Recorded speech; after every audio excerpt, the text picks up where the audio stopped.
Mais qui sont ces incompétents? Qu'ils viennent en horde et qui viennent m'affronter. Je vous le dis, Monsieur Pahu, je n'ai qu'une exigence, c'est que ce soit filmé. Et puis on verra. Alors l'appel est lancé là. Voilà, l'appel est lancé. Si à Albertville, certains, parce que ça a été loin, on a été jusqu'à dire que j'étais radié. Oui. On l'a même mis dans les journaux. Et ce n'est pas parce que je n'ai rien dit que j'y consentais. J'ai dit à Albertville, rira bien qui plaidera le dernier. D'accord? Le comte de Monte Cristo, il disparaît un certain temps. Edmond Dantès est victime d'une injustice. Et puis, il vient, ce n'est pas de la vengeance. C'est le destin et la volonté divine de châtier les méchants et de récompenser les gentils. D'accord? Bon, ben voilà. Les gilets jaunes qui ont été borgnés et qui ont dit qu'ils étaient victimes de violences policières. Aujourd'hui, 1 an plus tard, quand on voit le tapage et le scandale officiel avec un ministre de l'Intérieur déstabilisé gravement parce qu'un type a pris des baffes.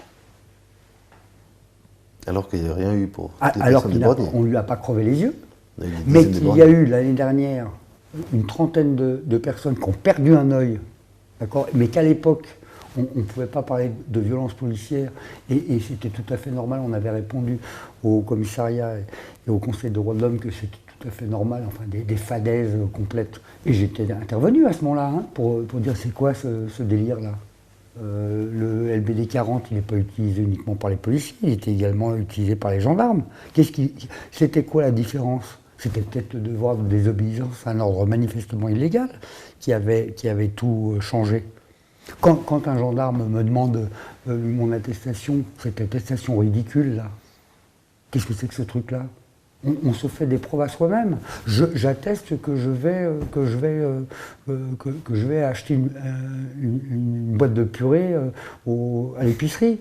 J'atteste et il ne faut pas que j'aille chercher ma boîte de purée à plus de 20 km. Non mais... Est-ce que c'est ce confinement finalement qui t'a stimulé à vraiment revenir sur le devant de la scène? Non. Non, ce qui m'a stimulé, c'est que quand on fabrique une fusée pendant 17 ans, il faut qu'on calcule les trajectoires, qu'on calcule pas de droit sans action, quel type d'action, auprès de qui, comment, dans quel but, avec quel partenaire susceptible d'engager à vos côtés. Vous attendez la météo.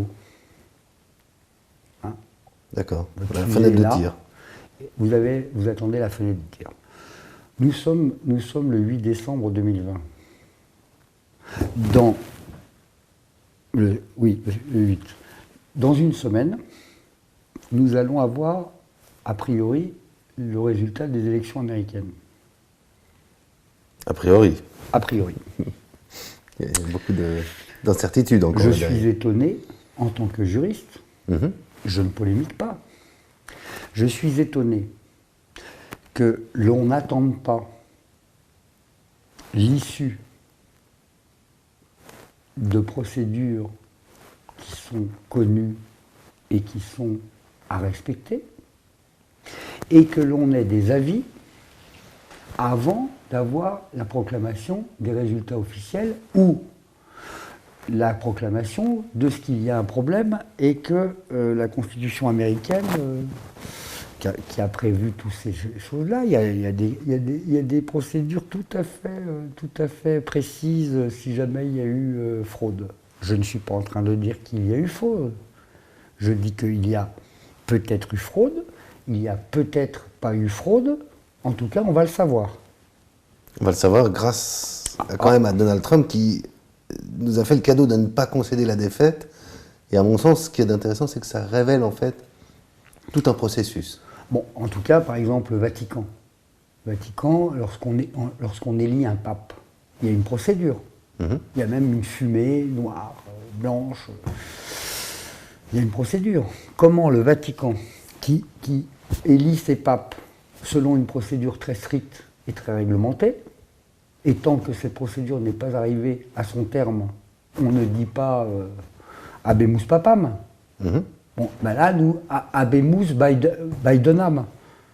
D'accord? Mais il n'y a pas la fumée, mais Habemus Baidenam. D'accord? Hein? Bon, eh bien, moi, je suis étonné que les juristes. Tiens, je jette un défi aux juristes du Vatican. Expliquez-moi, messieurs, comment, connaissant particulièrement la procédure d'élection du pape et sa rigueur formelle, comment vous avez pu dire Habemus Baidenam? Je pose la question, c'est une question juridique. Je demande à une quinzaine de juristes de droit canon de venir m'expliquer ça. Je n'ai qu'une seule exigence, c'est que ce soit filmé, qu'on rigole un peu. Hein, bon, alors donc on va bientôt avoir le résultat, ou on va peut-être avoir bientôt la preuve qu'il y a un doute suffisant pour que les élections ne se fassent pas avec les grands électeurs, mais avec une voix par État. Hein. Donc ça va être intéressant. Bon, ben moi, j'appelle ça de la météo.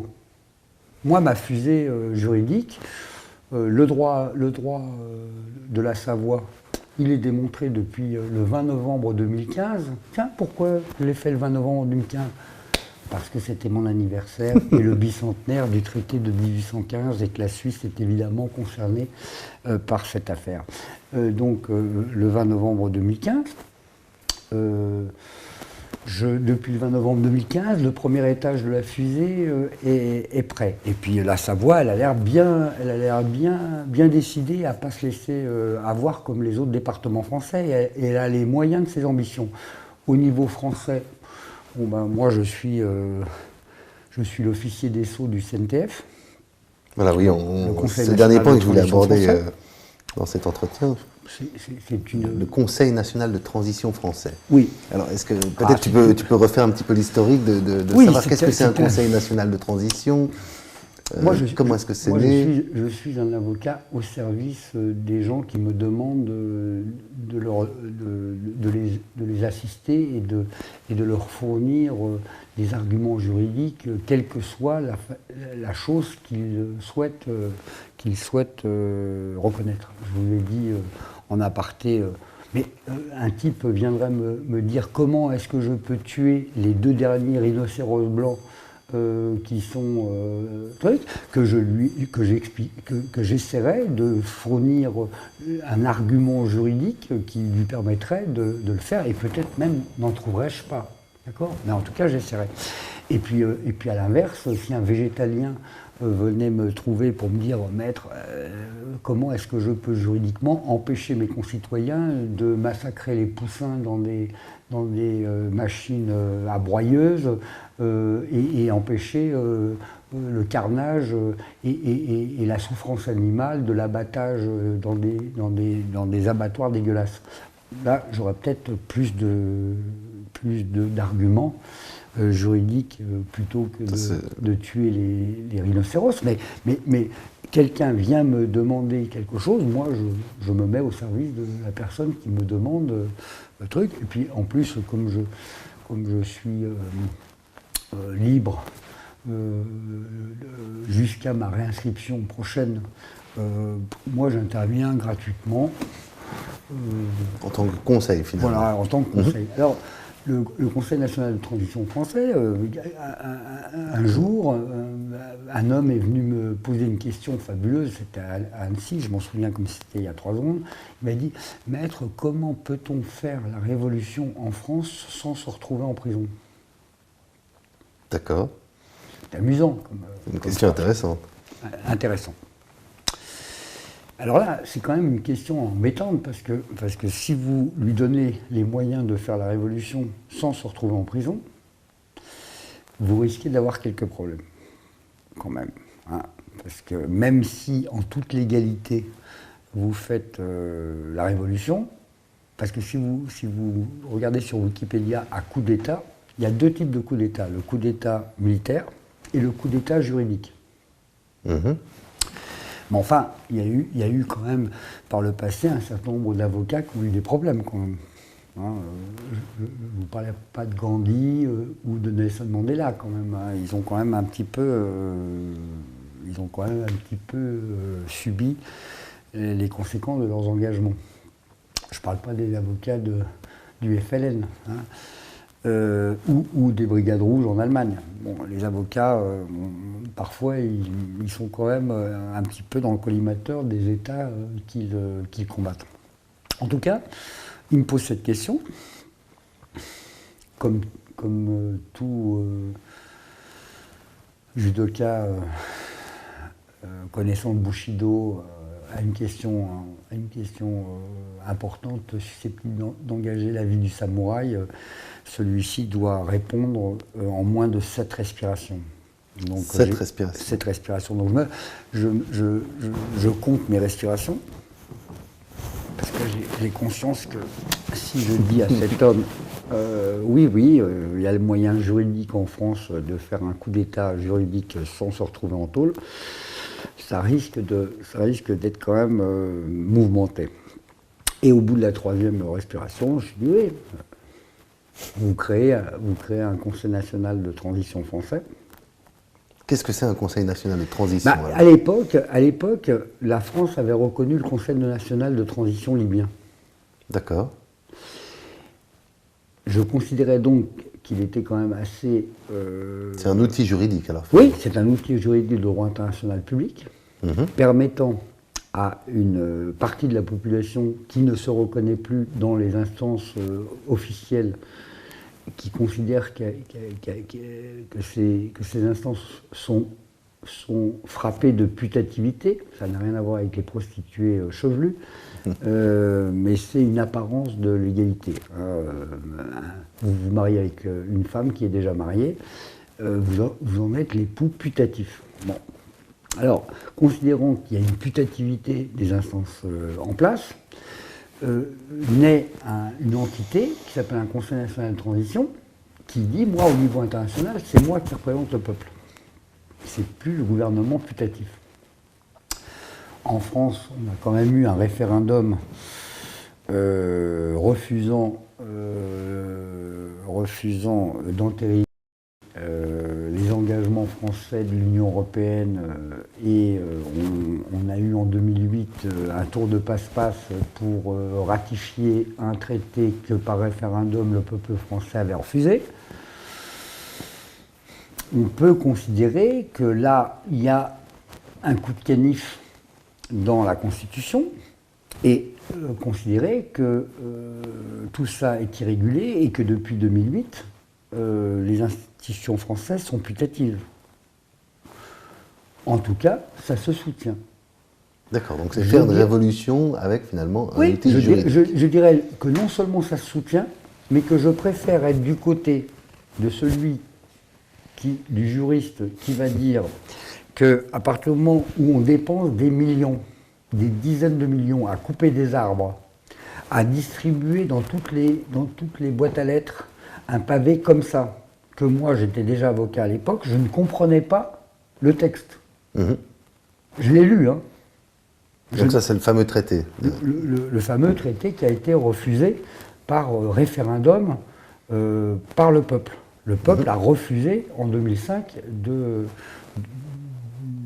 nous enfoncer dans une construction européenne qui sous-entendait un abandon de souveraineté monétaire, économique, politique. Donc, lorsqu'il s'est agi de ratifier ce traité, on a dépensé des millions et les Français ont dit non. Bon.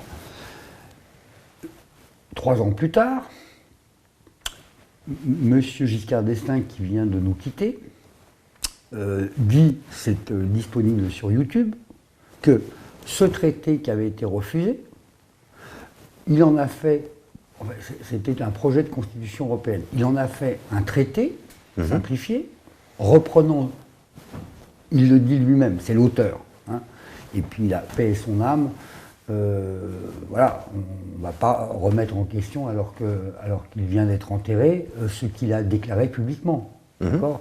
Il dit que son travail a consisté à refaire et à mettre le même contenu que ce qui avait été refusé dans un traité simplifié qui a été ratifié par le Parlement à une voix près, et pas n'importe laquelle. Hein. Donc tout ça est tout à fait putatif à mon avis. Hein. Bon, en tout cas, entre ceux qui considèrent que le peuple s'étant exprimé contre, des parlementaires ne pouvaient pas, 3 ans plus tard, faire l'inverse, ou alors il fallait refaire un référendum dans lequel les Français auraient, en 2008, dit encore plus non que la première fois. D'accord ? Bon, donc tout ça peut amener un juriste à préférer le camp.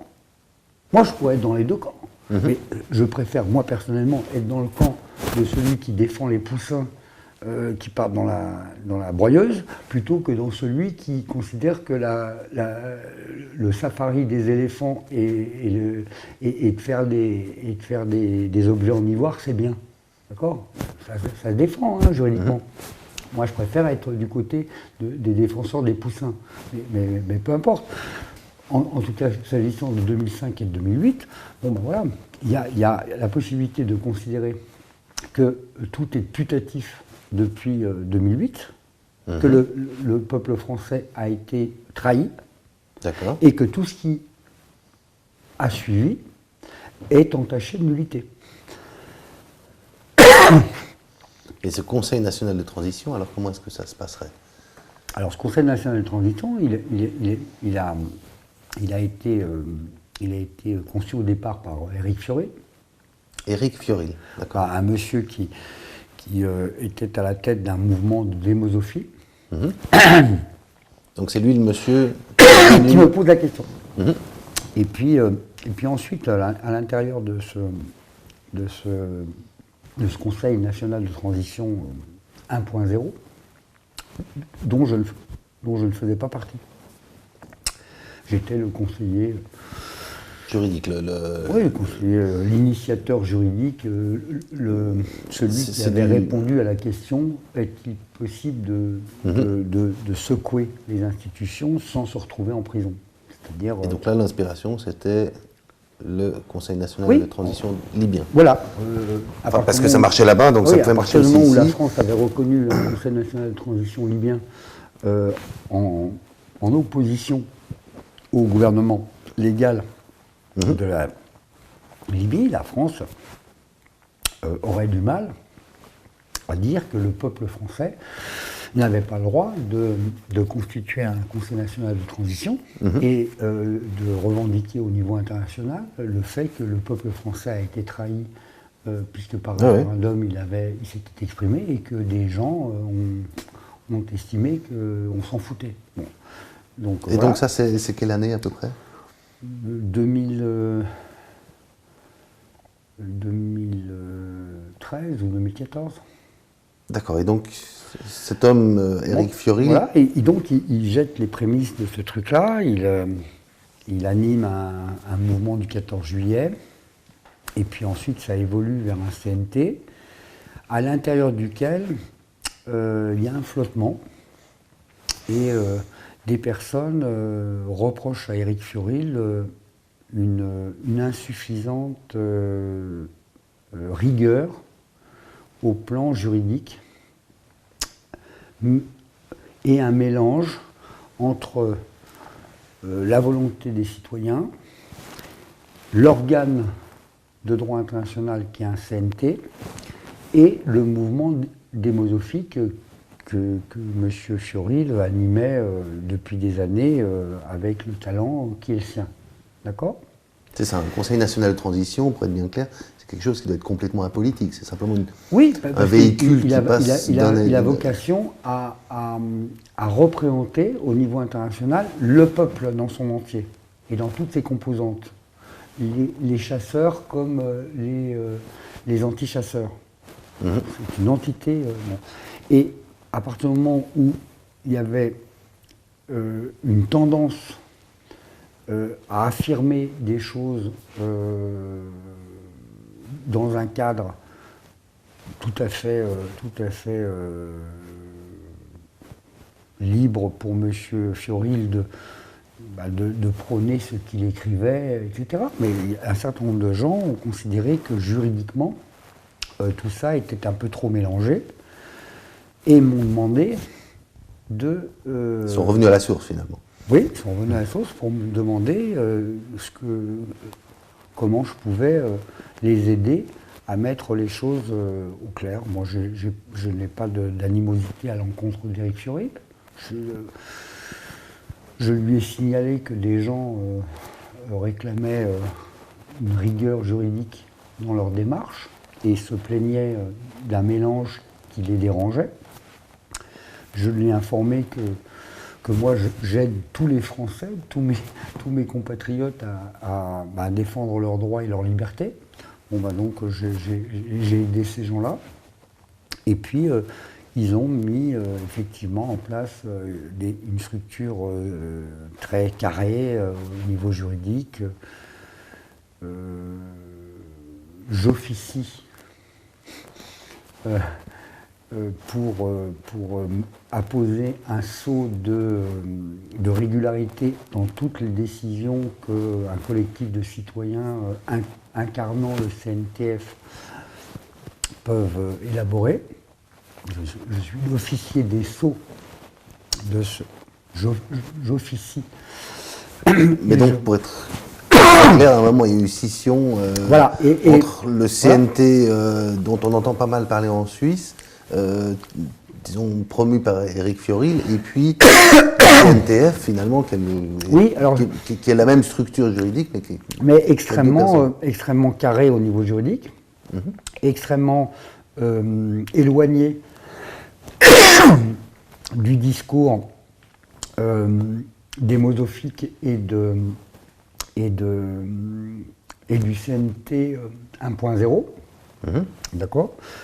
Ce CNT, dont je garantis la valeur des décisions et des actes juridiques,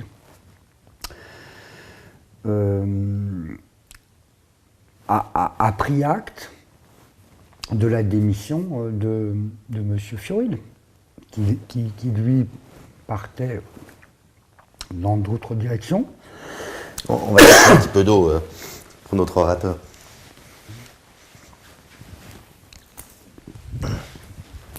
Bah oui, surtout qu'à ce moment-là, c'est embêtant.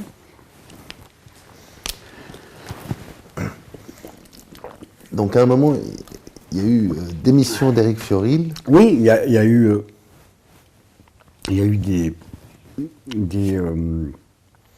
des échanges de vues divergentes.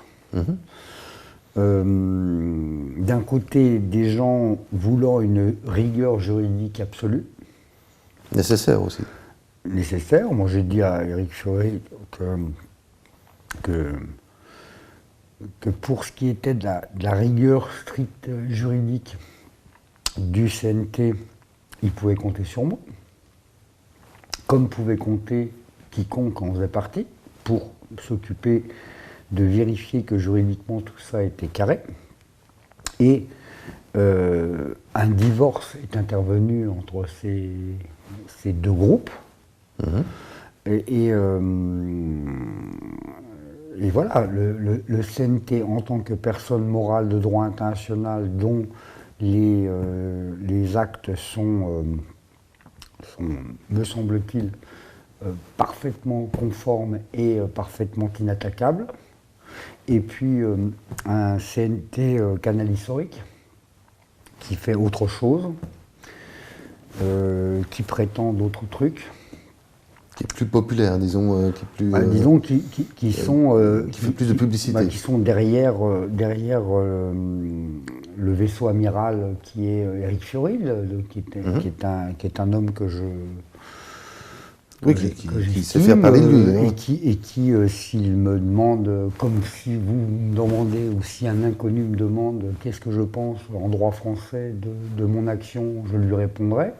Je ne suis pas fâché avec Éric Ciotti, ce qui n'est pas le cas de beaucoup de personnes qui ne veulent plus travailler avec lui, et certainement lui ne veut plus travailler avec les autres. Bon, moi je suis au service de tout le monde, de tous les Français qui souhaitent à leur pays un meilleur avenir et un fonctionnement plus opérationnel et moins scandaleux, d'une certaine manière. Parce que c'est scandaleux, l'interview que je vous donne. C'est ça, c'est que déjà l'année passée c'était scandaleux les éborgnés, voilà. Et là on est dans le scandale du confinement, d'une économie qui a été mise à mort. Avec ces dissensions entre les différents groupes dissidents qui au lieu de s'unir et d'aller vers la lumière, vers plus de rigueur, plus de liberté, plus de vérité, plus d'intégrité, de fierté et de liberté collective et individuelle. Un pays, c'est pas par ses lois qu'il existe, c'est par l'âme et la puissance collective d'un esprit et d'un élan patriotique partagé. Vous prenez un texte de loi parfait appliqué par des saligots et des crétins, c'est une catastrophe, et vous prenez un droit qui n'est même pas écrit, mais qui est animé par des chevaliers aux grandes âmes et aux grands esprits, et vous faites un pays sans loi, une splendeur. Bon, moi je déplore toujours que des gens ne se mettent pas d'accord. Je trouve terrible que les gens perdent du temps à se chamailler pour des détails alors que des choses fondamentales se jouent. Au moment où je parle, il y a des enfants qui naissent et qui découvrent un où les gens portent des masques. Il y a des parents qui ont des enfants qui apprennent à parler et qui ne voient pas la forme de la bouche d'un O ou d'un A. Parce qu'il y a des masques. Il y a des avocats qui plaident dans des cours et même des cours d'assises, dans lesquels on ne voit pas la réaction des jurés ou la réaction des magistrats. Quand vous plaidez et que vous voyez que le magistrat fait une moue, etc., vous précisez votre pensée, etc. Mais là, des dizaines de verdicts, des dizaines de sentences vont être prononcées avec des avocats qui n'auront pas pu voir leurs clients, vu les clients derrière des masques, plaider derrière des masques, avec des visioconférences, c'est une catastrophe, c'est vraiment une catastrophe. Pour moi, je suis très triste, et si je peux, même au péril de ma vie, faire ma petite contribution, faire en sorte que sur les 101 départements français, il y en ait déjà 3 qui se réveillent. Ma promotion à Saint-Cyr-Côte-Quillan, c'était la promotion de Capitaine Krotov, et le dicton de cette promotion, c'est « Ce monde se perd, il faut le refaire ». Ce monde se perd, il faut le refaire. Alors je crois que c'est d'actualité. Alors, puisque ce monde se perd et qu'il faut le refaire, on va commencer par un endroit. Et je propose que ce soit le Mont Blanc, d'un point de vue symbolique. C'est intéressant. Et en plus, j'ai les moyens juridiques de mes ambitions. Les juristes français qui disent que je dis des conneries, qu'ils viennent, il n'y a pas de problème, le nombre que vous voulez. Et puis ma seule exigence, c'est que vous soyez là pour filmer l'affrontement, qu'on rigole un peu. Bon, en tout cas, la fusée va partir. Le dossier au niveau local. Donc là, il va aussi y avoir un conseil national, enfin un conseil national de transition savoisien. Non, parce que la Savoie, ça ne peut pas être une transition. C'est une renaissance de droits antérieurs. D'accord. Voilà. La France considère que quand elle annexe un pays, la souveraineté du peuple qui est annexé ne disparaît pas. Il est exercé par l'autorité annexante. D'accord. C'est la position française dans un dossier concernant le Kosovo. Alors que l'Espagne, par exemple, s'oppose à la reconnaissance du Kosovo, la France a œuvré pour reconnaître la souveraineté de ce nouveau pays du Kosovo. Bon. Deux visions différentes d'une annexion territoriale. Bon ben voilà, la Savoie n'a pas à organiser une transition. La Savoie était antérieure à l'annexion par la France. Ce traité d'annexion est abrogé plein texte par l'effet de l'article 44, paragraphe 3 de ce traité de paix de Paris du 10 février 1947 qui a mis fin à la Seconde Guerre mondiale. Donc c'est le plus important traité des 80 dernières années. Hein. Donc finalement, la Savoie maintenant est un pays. Oui, ça a toujours été un pays annexé par la France. Bon. Mais à partir du moment où ce traité d'annexion est abrogé plein texte et que ce n'est pas une appréciation, un jugement par rapport à une discussion juridique, c'est une application littérale du traité de paix de la Deuxième Guerre mondiale, actuellement brandi par M. Erdogan en Méditerranée. Bon, et si nous n'avons pas notifié ni enregistré le traité de 1860, par l'effet de l'article 44.3, il est abrogé. Tout traité n'ayant pas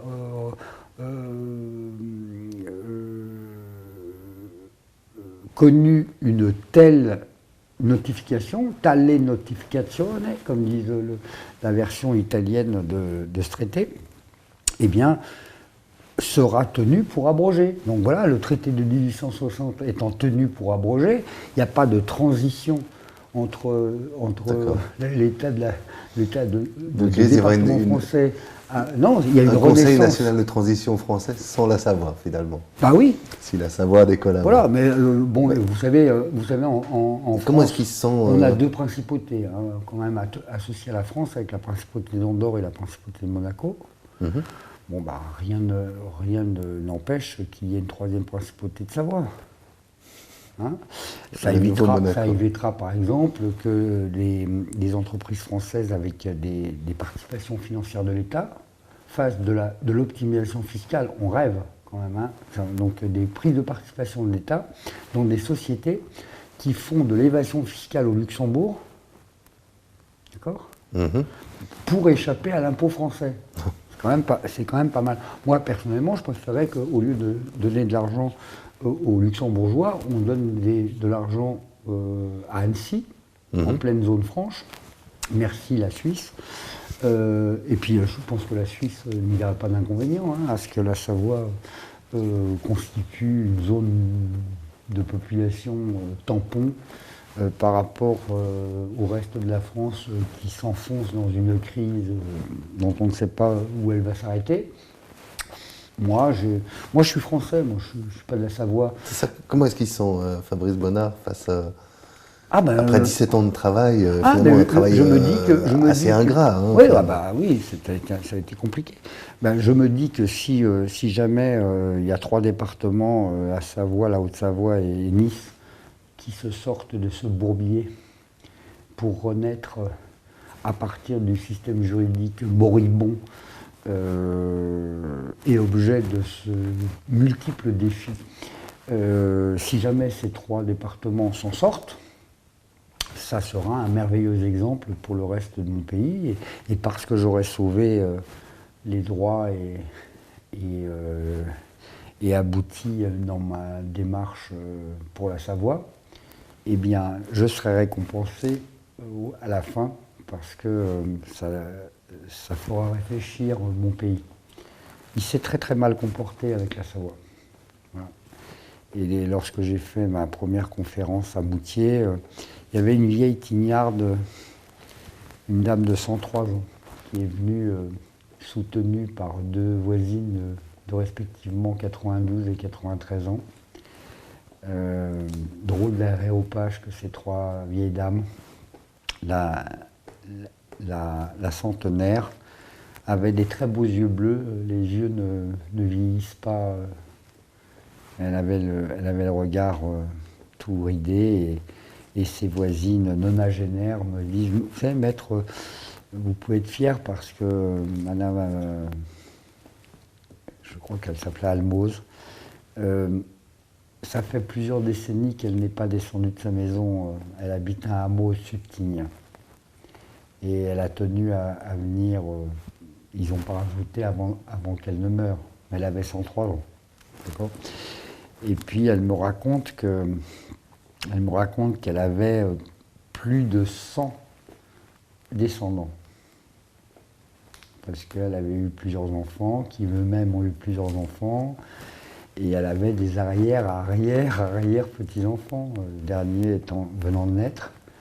Et elle m'a dit, vous savez, maître, ce qui est terrible, c'est que quand mon père a été monté de force par les gendarmes français alors qu'il brandissait la neutralité helvétique, ils l'ont déchiré, les documents, et ils l'ont forcé à monter dans les camions.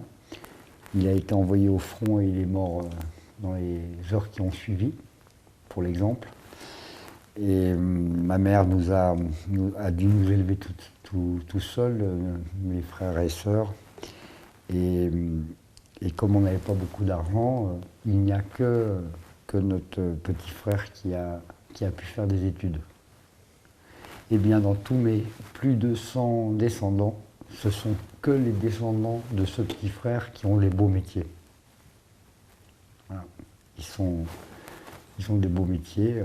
Voilà, il y a les choses terribles de 1914, de 1915 peuvent avoir des conséquences jusqu'à aujourd'hui. Et elle me prend les mains et elle me dit et il faut que ce soit un avocat français qui vienne nous défendre. Alors je suis ému évidemment et je lui dis écoutez madame, je suis désolé que cette colonisation se soit faite au mépris et dans le sang de votre père et jusque dans votre descendance. Mais considérez que c'est un acte de réconciliation de nos deux peuples que la France vous ait fourni un de ses meilleurs avocats. Voilà. Si vous voulez bien l'interview là-dessus. Hein. Je crois qu'on peut te remercier vraiment. Ouais. Je crois qu'on est content que l'humanité ait trouvé un avocat comme toi Bon, qui ait travaillé dans l'ombre pendant tout ce temps. C'est un peu l'homme au chapeau. Ouais.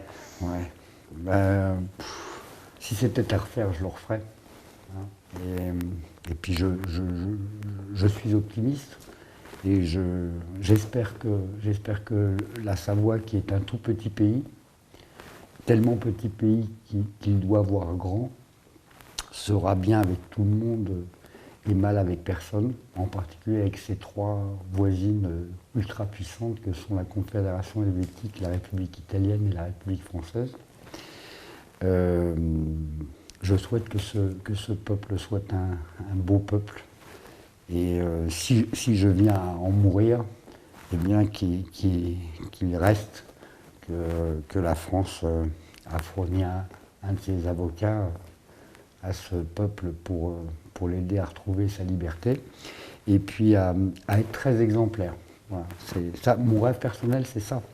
C'est que la Savoie soit belle, vraie, intègre, fière et libre, qu'elle donne l'exemple,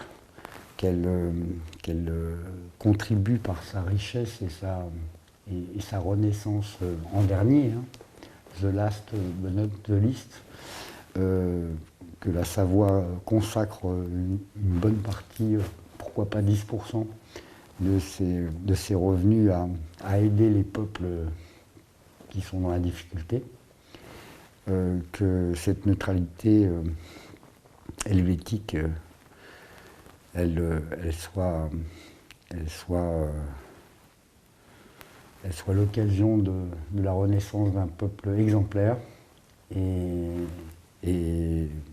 pourquoi pas remontant un petit peu le blason, y compris de la Suisse, hein, parce que dans certaines affaires internationales, comme la France, il s'en passe des choses qui sont indignes des hommes et femmes de bonne volonté dans le monde entier, et en Suisse, comme en Savoie, en France ou ailleurs, il y a des gens de bonne foi. Hein. Et j'aime la Suisse exemplaire, j'aime la France exemplaire, et je rêve d'une Savoie dont l'exemplarité serait une note d'espoir pour tous les peuples qui actuellement souffrent et voient leur liberté partir en fumée, les drames se profiler. Mais moi je suis optimiste. Et si le renouveau, si ce monde qui se perd, eh bien, j'ai contribué à le refaire depuis une montagne qui unit nos pays, eh bien, ouais, mon passage sur Terre aura servi à quelque chose.